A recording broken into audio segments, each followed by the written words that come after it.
हम बात करेंगे दुनिया की सबसे बड़ी पॉलिटिकल पार्टी के इतिहास की। वही पॉलिटिकल पार्टी जिसके आज 18 करोड़ से ज्यादा मेंबर्स हैं। अब शायद आप पूछेंगे कि हम किस पॉलिटिकल पार्टी के बारे में बात कर रहे हैं, तो हम आपको बता दें कि यहाँ बात हो रही है भारतीय जनता पार्टी यानी बीजेपी की। 2015 में जैसे ही बीजेपी द्वारा डिक्लेयर्ड उसके टोटल रजिस्टर्ड मेंबर्स की संख्या ने कम्युनिस्ट पार्टी ऑफ चाइना के रजिस्टर्ड मेंबर्स के आंकड़े को क्रॉस किया, तो भारतीय जनता पार्टी इस दुनिया की सबसे बड़ी पॉलिटिकल पार्टी बन गई। यही नहीं, अगर हम आज की स्थिति में देखें तो बीजेपी द्वारा प्रेजेंटेड डेटा के आधार पर बीजेपी के लगभग 18 करोड़ से ज्यादा रजिस्टर्ड मेंबर्स हैं, जो सेकंड प्लेस पर स्टैंड कर रही कम्युनिस्ट पार्टी ऑफ चाइना के मेंबर्स से भी लगभग दुगने हैं। वहीं अगर हम आज इंडिया में बीजेपी के राजनीतिक वर्चस्व की बात करें तो लोकसभा में इसके 303 मेंबर्स हैं, जो इस सदन की कुल सीट्स का 55% से भी ज्यादा है। यही नहीं, इंडिया के 29 में से 13 स्टेट्स में बीजेपी मेजॉरिटी गवर्नमेंट और 4 अन्य में बीजेपी सपोर्टेड गवर्नमेंट है। तो ऐसे में इस पार्टी के इतिहास के बारे में चर्चा करना तो लाजमी है, ताकि ये समझा जा सके कि जो पार्टी महज 4 दशक पहले ही बनी थी, वो आज दुनिया के शिखर पर कैसे पहुंच गई। तो चलिए आज हम जानते हैं इतिहास भारतीय जनता पार्टी का, प्रीडिसेसर्स भारतीय जनता पार्टी। दोस्तों, 21 अक्टूबर 1951 को डॉक्टर श्यामा प्रसाद मुखर्जी ने राष्ट्रीय स्वयंसेवक संघ की सहायता से भारतीय जनसंघ की नींव रखी। यहाँ हम आपको बता दें कि श्यामा प्रसाद मुखर्जी इससे पहले इंडियन कॉन्स्टिट्यूएंट असेंबली के मेंबर थे। साथ ही वो जवाहरलाल नेहरू की फर्स्ट कैबिनेट में minister of industry and supply भी नियुक्त किए गए थे। लेकिन 1950 में हुए नेहरू लियाकत पैक्ट के विरोध में उन्होंने अपने पद से इस्तीफा दे दिया और ठीक इसके बाद वो भारतीय जनसंघ के जन्मदाता और पहले प्रेसिडेंट बने। दोस्तों, उस समय इस नवोदित पार्टी का मकसद था इंडिपेंडेंट इंडिया में हिंदुओं की कल्चरल आइडेंटिटी की रक्षा करने के साथ साथ कांग्रेस और मुख्य रूप से जवाहरलाल नेहरू की परसीव्ड मुस्लिम अपीसमेंट पॉलिसी का विरोध करना। साथ ही जनसंघ की मांग थी कि जम्मू और कश्मीर का भारत में पूर्ण रूप से विलय कर लिया जाए। लेकिन उस दौर में कांग्रेस का एक छत्र राज था, जिसके चलते 1951-52 में हुए इंडिपेंडेंट इंडिया के पहले जनरल इलेक्शंस में ये पार्टी केवल 3 ही सीट्स जीत पाई। इसके बाद ये पार्टी खुद को मजबूत कर ही रही थी कि 1953 में श्यामा प्रसाद जी के आकस्मिक निधन से इसे गहरा झटका लगा। लेकिन इसके कुछ ही समय बाद उस समय राष्ट्रीय स्वयं सेवक का एक जाना माना चेहरा रहे पंडित दीनदयाल उपाध्याय जी ने जनसंघ को एक नई दिशा दी। साथ ही 1967 तक जनसंघ के जनरल सेक्रेटरी रहते हुए उन्होंने इसके ग्राउंड लेवल ऑर्गेनाइजेशन को मजबूत करने पर अपना विशेष ध्यान दिया। केवल यही नहीं, कहा जाता है कि वो दीनदयाल उपाध्याय जी थे जिन्होंने भविष्य में जन्म लेने वाली भारतीय जनता पार्टी की एक तरह से वैचारिक नींव रखी। इसी बीच 1967 के जनरल इलेक्शंस में जनसंघ ने 35 सीट्स जीती, जिससे ये लोकसभा की तीसरी सबसे बड़ी पार्टी बनकर उभरी। जनसंघ ने हिंदी स्पीकिंग रीजन की दूसरी नॉन कांग्रेस एफिलिएटेड क्षेत्रीय पॉलिटिकल पार्टीज के साथ मिलकर संयुक्त विधायक दल का भी गठन किया। इनके साथ मिलकर जनसंघ ने मध्य प्रदेश, बिहार और उत्तर प्रदेश में अपनी गठजोड़ वाली सरकार बनाई। ये पहला मौका था जब जनसंघ किसी पॉलिटिकल ऑफिस में स्थापित हुआ था।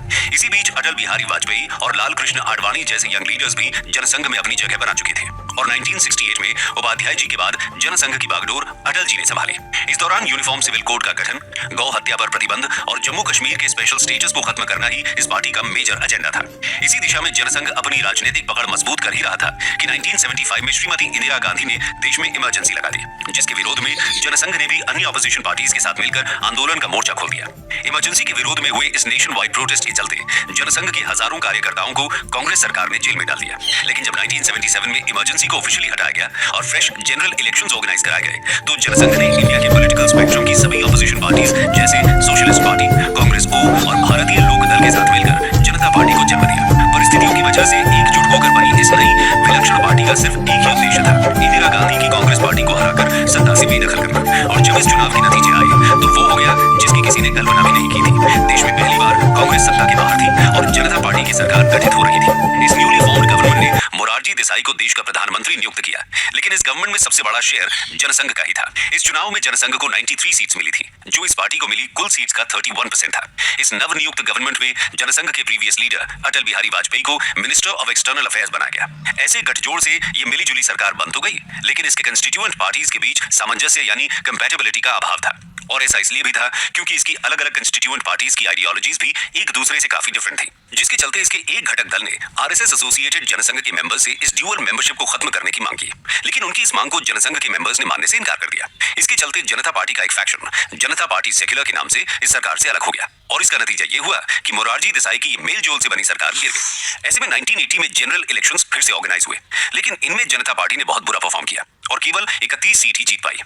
जिसके बाद अप्रैल 1980 में अपनी इस करारी हार की विवेचना करने के लिए बुलाई गई जनता पार्टी की नेशनल एग्जीक्यूटिव पार्टी की मीटिंग में यह फैसला किया गया कि पार्टी के सभी मेंबर्स को अपनी ड्यूअल मेंबरशिप छोड़नी होगी। इशारा साफ था, जनसंघ के मेंबर्स के पास सिर्फ दो ही रास्ते थे, या तो वो जनता पार्टी को चुने या फिर आरएसएस को। लेकिन इस मांग के उत्तर में जनसंघ के मेंबर्स ने जनता पार्टी का साथ छोड़ने का फैसला कर लिया और इस तरह जनता पार्टी से अलग होकर पूर्व में मुख्य रूप से जनसंघ का पार्ट रहे आरएसएस एफिलिएटेड मेंबर्स ने मिलकर 6 अप्रैल 1980 को भारतीय जनता पार्टी को जन्म दिया, जो आने वाले समय में भारतीय राजनीति का केंद्र बनने वाली थी। तो चलिए यहां से अब हम अपनी कहानी के अगले भाग में चलते हैं।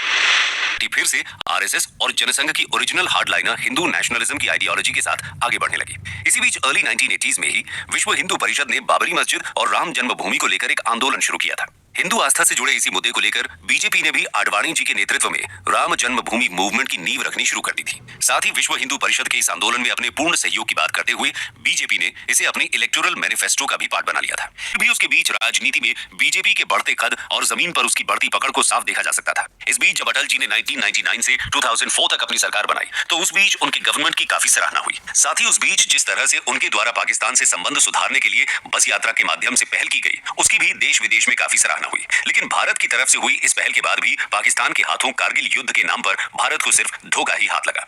दशक पहले ही पड़ गई थी। जी हाँ, हम बात कर रहे हैं नरेंद्र मोदी जी की। तो चलिए अब हम अपनी कहानी के आखिरी अध्याय की ओर बढ़ते हैं। दी एनडीए टर्न बीजेपी।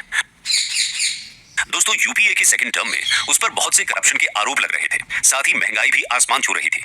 ऐसे में देश की जनता परिवर्तन चाहती थी। गुजरात के तत्कालीन सीएम और बीजेपी के पीएम कैंडिडेट नरेंद्र मोदी में देखने को मिल रहा था।